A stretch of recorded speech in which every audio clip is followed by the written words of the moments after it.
Tie out hooked up.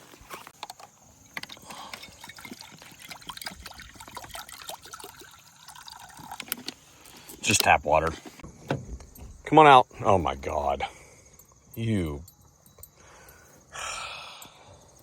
Clean it later. Come here. No. Here.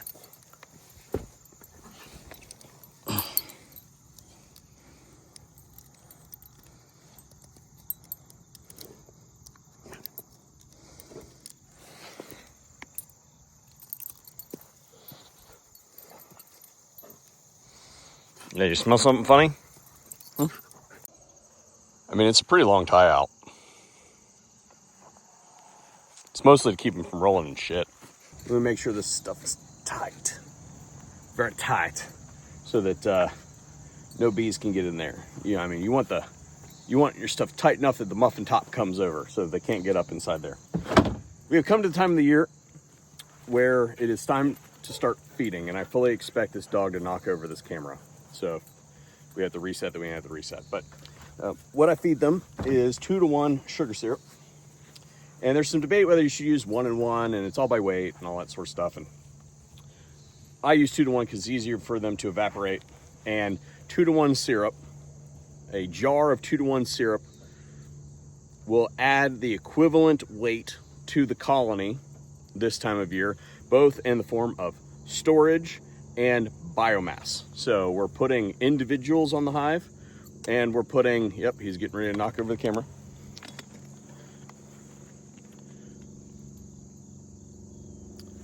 So we're putting on storage, and it's okay that they're storing sugar syrup because this is stuff that they're gonna eat. This isn't honey that we're gonna harvest later.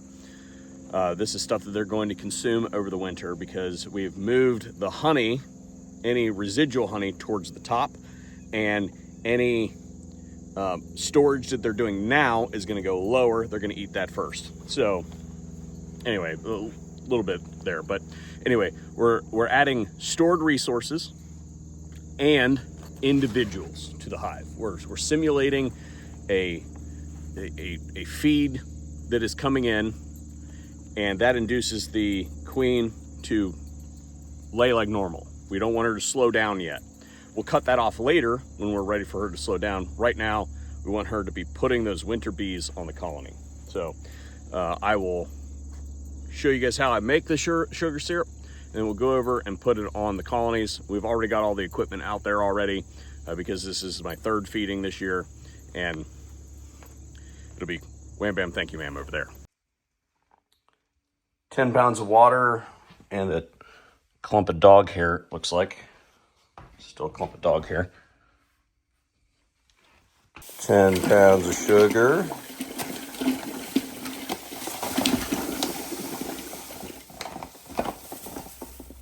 Another 10 pounds of sugar.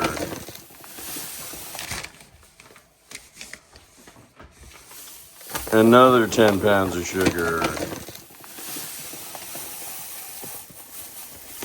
We've got this slurry, sloppy mess here. It's basically concentrated water with sugar suspended. The rest of our water brought to a boil.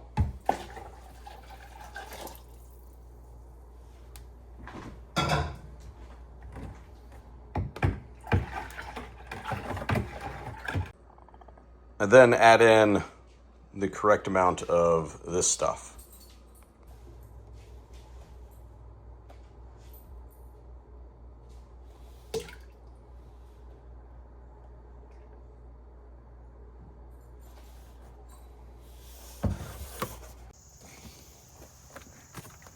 So what I have here is a gated bucket. It's still got some syrup in it from last time.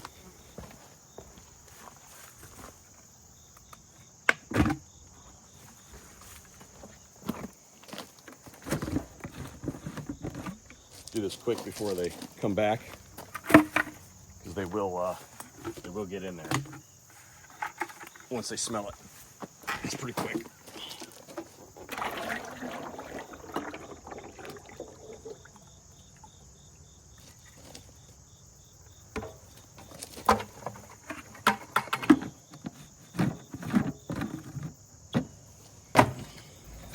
top cover off.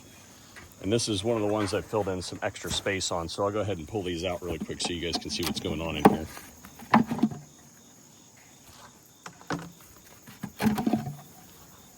This is a colony that isn't quite as strong as the rest of them. And because of that, I've filled in some of the space so they don't have to temperature control it. Although right now it doesn't really matter. It's just creating a consistent environment. Anyway, so go ahead and pull this. I try my best to leave the plastic insert down. You can see that is empty. There is not a drop left in that sucker.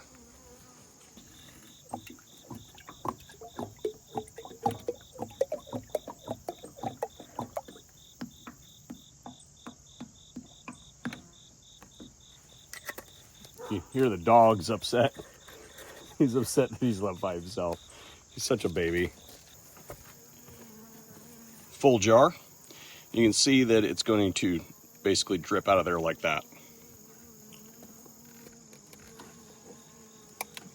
Set that right back up like that.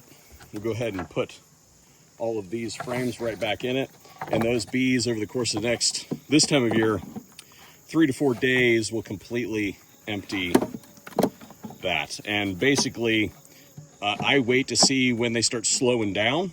And when they start slowing down, that means the population has decreased, and we'll cut that off. If I see that in one of the hives, then I usually just start cutting them all off.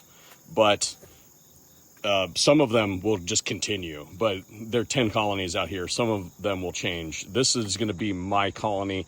It tells me when, because it's a smaller population. This is the colony that will tell me usually when the rest of the colonies need to be broke off. And I don't just waste the stuff that I've already mixed. I will use what I've got and then just let it kind of fizzle out. And you might say, hey man, you know, those feeders have little feet on them so they can go in the entranceway. Why don't you do that?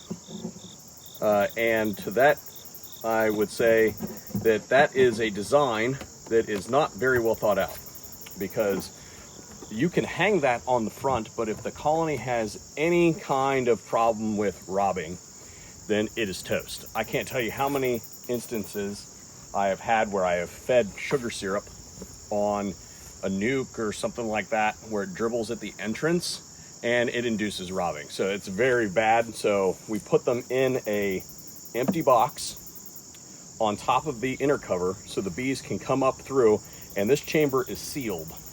So it's got a propolis seal, but the entranceway on the front is down. So they have to enter the actual colony to get up into the feed chamber.